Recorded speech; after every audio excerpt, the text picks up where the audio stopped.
I'm here at Detroit Lions training camp with Amon Ross St. Brown. And I said as we were preparing to do this that I think you're one of the most interesting people in the NFL, but I think I'm selling you short. You might be the most interesting person in the NFL. And people don't really know. So I just want to go through a little bit Okay. of your life story. Yep. Okay? You spent a lot of time as a kid in Germany, and hmm you weren't bilingual, you were trilingual. Yep. Can you tell me the story of knowing and learning three languages? Yeah. So growing up, my mother's from Germany. So when you're born, you're around your mom a lot. My dad was working, and she only spoke German to us. So that was basically my first language. I was going to a French school in California. So it's an all immersion French school. I only speak French the whole time. You're out in recess. They're speaking French. Teachers speaking French to you. You want a snack, you got to speak to them in French. There's only 1 hour of English. So I'm going to a French school. My mom is speaking to me in German when I'm with her at home. My dad's speaking to me in English. So I'm learning three languages at once. But for me as a kid growing up, it was always normal. It was, when I'm talking to my mom, it's German. When I'm talking to my dad, it's English. Talking to my brothers, it's English. Unless I don't want someone to know what I'm saying. I'll speak German. And then when I'm at school, it's French. So that was kind of my whole life. I was balancing that for all the way until sixth grade. And then in the summers when I was growing up, all the way until high school, my mom's grandparents, so my mom's parents, they lived out in Germany. So we'd visit them every summer, me and my two brothers and my mom. We'd go out to Germany, stay at their house. My dad would stay back home because he's working. He'd come visit us every now and then. But in the summer, we'd be in Germany for about 2 months, spend our summers there. It was always super fun with our grandparents. And then, like I said, still going to French school. And then once I got to third grade, my dad, I was in third grade and my other brother's fourth, fifth.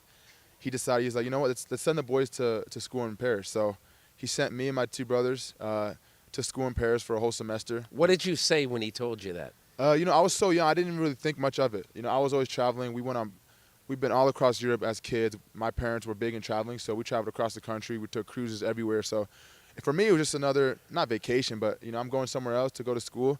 And I spoke French because I was going to a French school. So I didn't think too much of it. I had friends, but I never had like a best friend really growing up. My two brothers were my best friends. So shoot, I'm with them. I'm with my mom. I know they're going to take care of me, and let's go do it. So like I said, in third grade, my dad sent us to France, went to school in Paris for a semester, did that.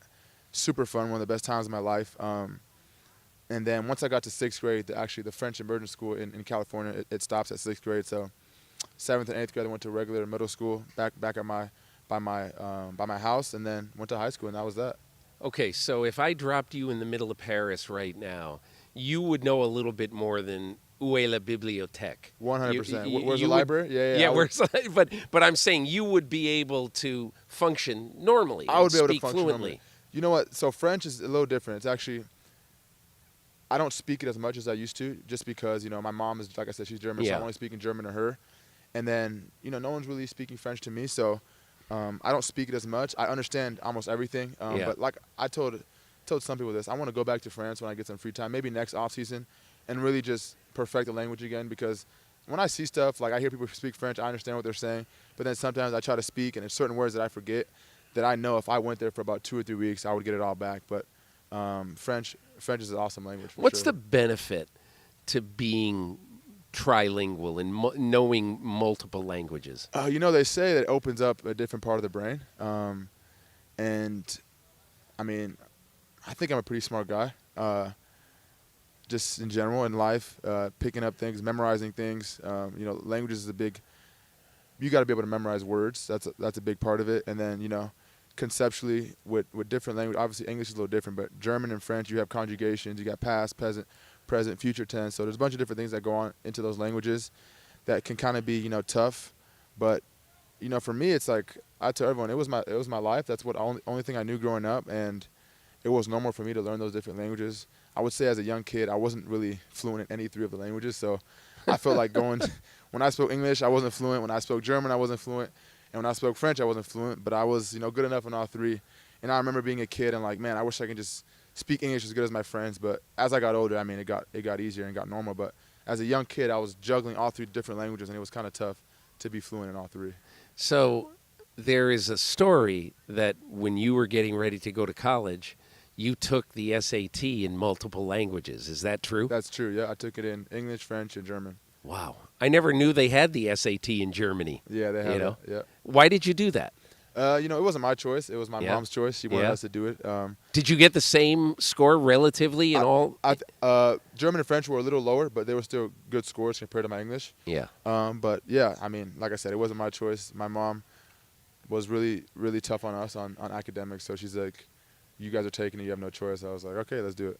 I tell people this story about Bill Belichick. Why is he such a phenomenal coach, and why does he know more than everybody else? Well, first of all, his father was the first guy who ever wrote a book about football scouting. He did it Really? in the 50s. Yeah. He was an assistant coach at Navy.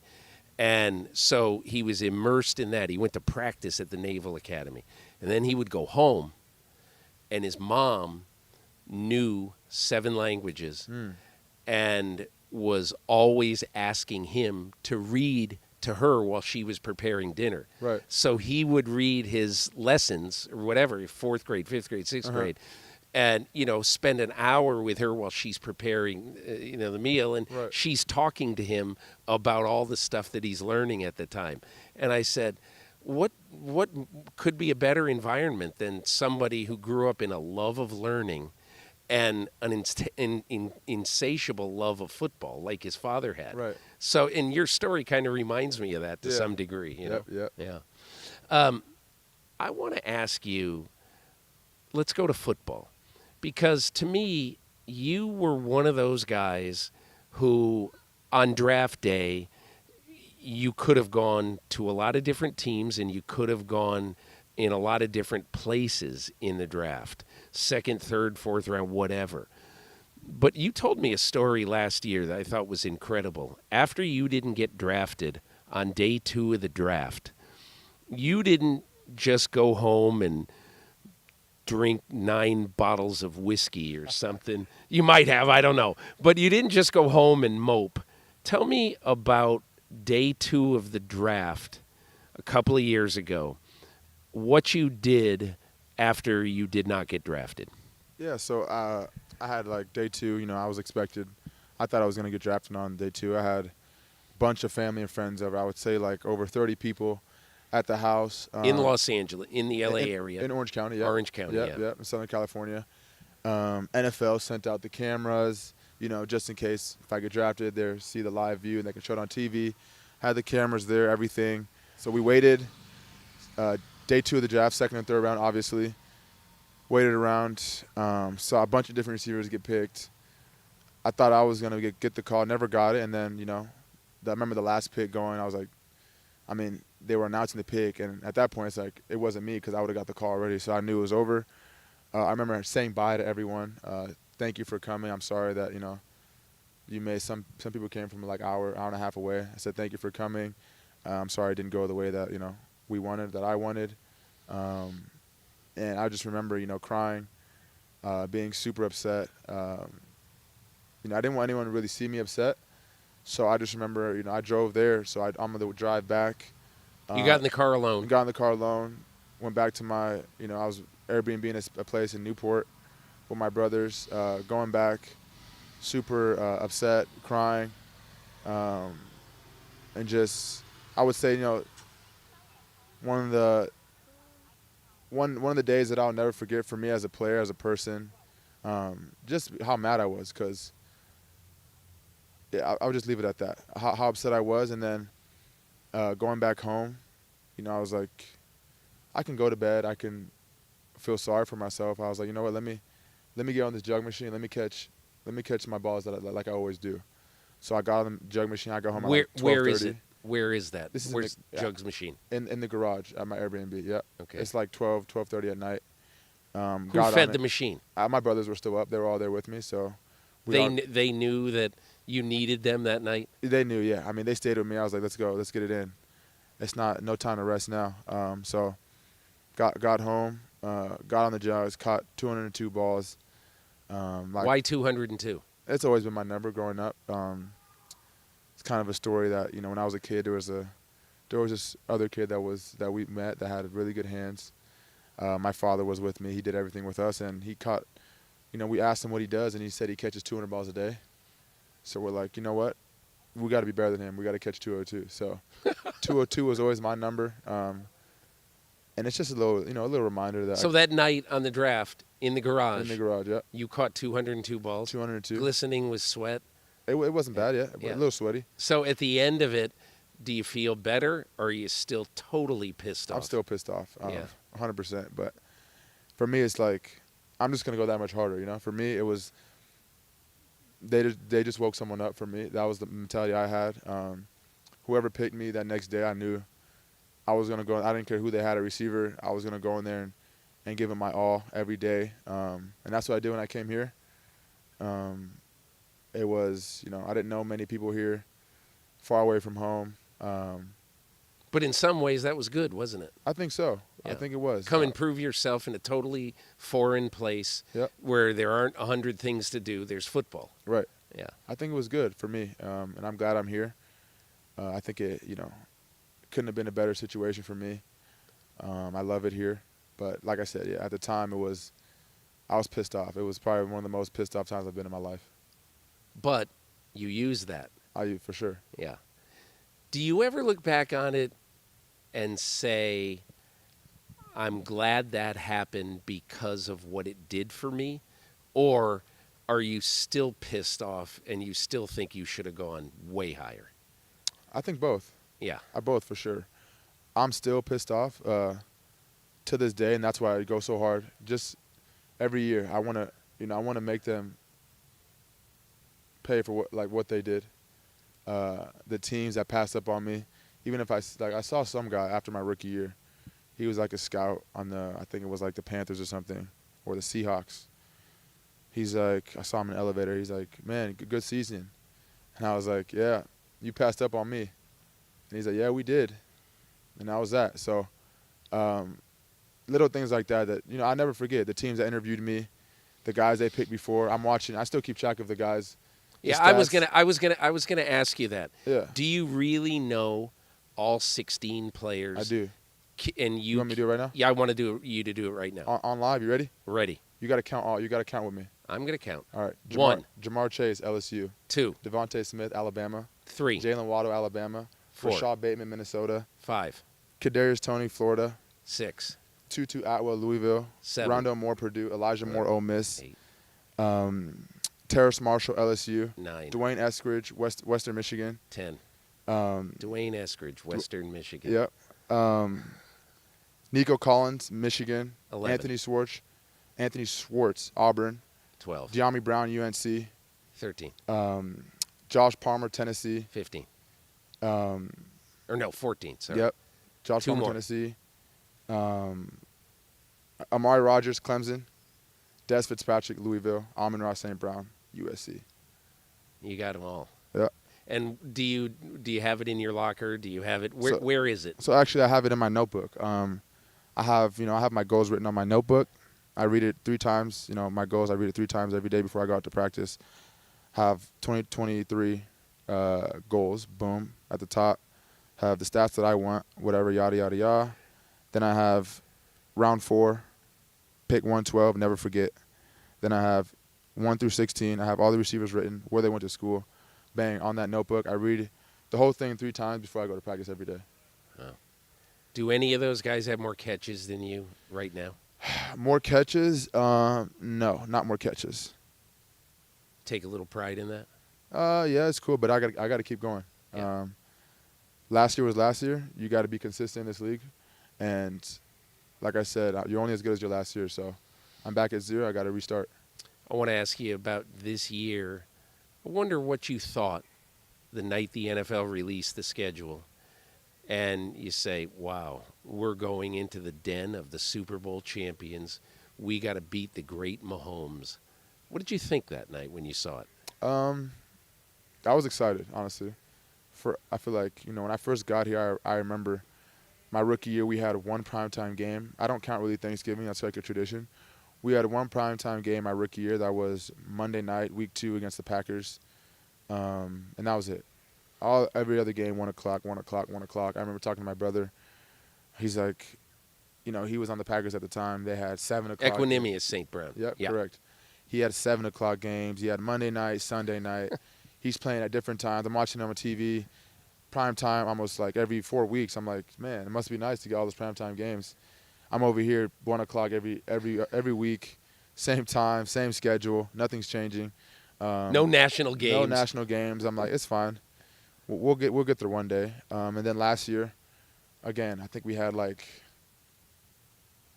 I know we had the Thanksgiving game. We might have had one other primetime game, and that was it. And I was like, oh, here we go again. So we started off the year, whatever, 1-6, whatever it was, and then started winning some games. And then, flexed our last game Sunday night, and we went on that roll, finished 9-8. And then this year, I wanted to play in Germany initially. I was texting, Ellie and the PR people here to see what's the news on the Germany game. Are we going to get it? Are we not?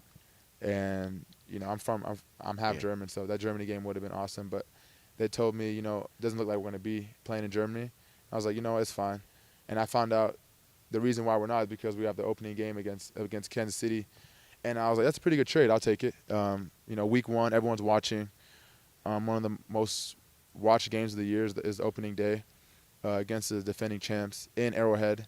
Heard it's one of the loudest stadiums in the league, so I'm super excited. I know this team, we're going to be ready, and I can't wait for us just to go out there. And, I'm just happy for the Lions, for us as a team to finally, get some people to watch. I'm not saying we're going to go out there and win. I don't know what's going to happen. The season is still ahead of us, but I'm just glad that we have an opportunity to show what we can do. Last thing. So I think America thinks the Lions are a good story. Obviously, ended the year last year great. But I don't think anybody really knows, are you ready? Are you ready to be a true contender? Are you ready to play January and February games? Deep down, what do you think? Obviously, I think we are, but that might be a biased opinion. We have to prove it to everyone. We have to prove it to ourselves. It's a long season. A lot of great teams in this league, in our division, a lot of great teams. So we got to prove it week in and week out.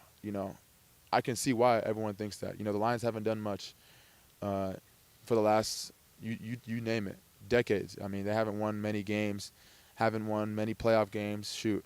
So for us, we got to go out there and prove it every week. We got to put the work in right now. It starts now in camp. And then, moving forward to preseason and then week 1 and just putting that work in every week. And I think in this league, if you win games, that's all you really have to do. Winning speaks for itself.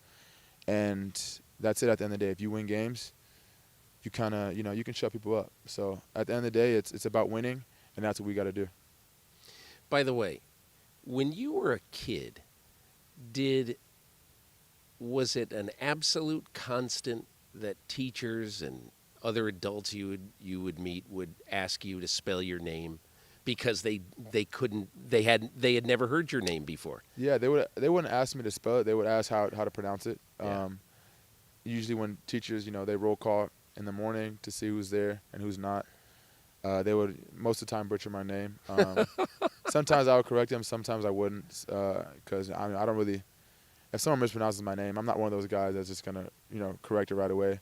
If you ask me, I'll tell you how to say it. But yeah, they would say it wrong. I'm used to it. I think I said it wrong. I said Amon-Ra St. Brown. It's close. Amon-Ra. Amon-Ra. There you go. Amon-Ra St. Yep. Brown. And by the way, your father added the Saint, Yep. right? The crazy thing is, your father has one of the most common names on the planet. His name is John Brown. Yeah. But tell me why he added the Saint before your last name. Yeah, so he added the Saint because Brown is actually a slave name. So there's several reasons. Brown's a slave name. He didn't want his kids to have a slave name, so that was number 1. Number 2 is he thought it would look better on the back of a jersey. He knew all along that he wanted his kids to play sports and hopefully be professional athletes. He was a bodybuilder when he was competing. He competed as a bodybuilder, won the Mr. Universe, the Mr. World, and he knew that bodybuilding he liked it, but he wished he would have played football. He told me that. He told us that. But he just loved bodybuilding, and that's what he stuck with. But he knew that his kids, he wasn't going to put them into bodybuilding. He was going to make sure that they're going to play sports. It's just better financially, better business. It's going to be just more fun. as a kid, you can play more sports. So that's what we did. We played a bunch of different sports growing up. But the name St. Brown, he was actually choosing between Saint and Vaughn. So as my first, Equanimeous was about to be born, he didn't know if he wanted to be Vaughn Brown or St. Brown. And he stuck with Saint. Like I said, Brown's a slave name. He didn't want that. He didn't want his kids to have slave names. And then St. Brown, he's like, that just sounds better. It looks better on the back of a jersey. And I can't agree with him more. I think, Amon Ra Brown doesn't sound too cool. I think St. Brown sounds a lot better. So I love my name. I'm glad he did it. But, yeah, that's the story behind it. Amon Ra St. Brown, have a great year. Thanks a lot for talking to me. Thank you so much.